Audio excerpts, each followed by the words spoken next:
San Nicola, vescovo della città turca di Mira, si festeggia in tutto il mondo e la notte tra il 5 e il 6 dicembre anticipa il Natale portando doni ai bimbi. Venerato nei paesi nordici e in Olanda come Sinterklaas, patrono di Amsterdam, in Italia è famoso come San Nicola di Bari, ma solo la metà delle sue spoglie sono in Puglia.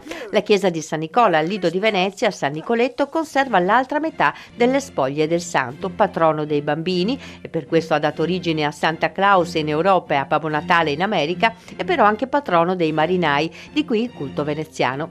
In Veneto è amatissimo nella provincia di Treviso soprattutto. Oggi l'immagine di Babbo Natale ha preso il sopravvento su quella tradizionale e a questa figura ugualmente rassicurante e bonaria tutti i bimbi in questo periodo che anticipa la festa del Natale scrivono letterine e pensierini che raggiungono la casa di Babbo Natale in Finlandia. In queste immagini, che ci arrivano direttamente da Santa Television, si vede l'anticipo della festa natalizia. Una festa ormai quasi dimenticata, quella invece del carretto trascinato dagli asinelli che portava a San Nicola per le vie delle città.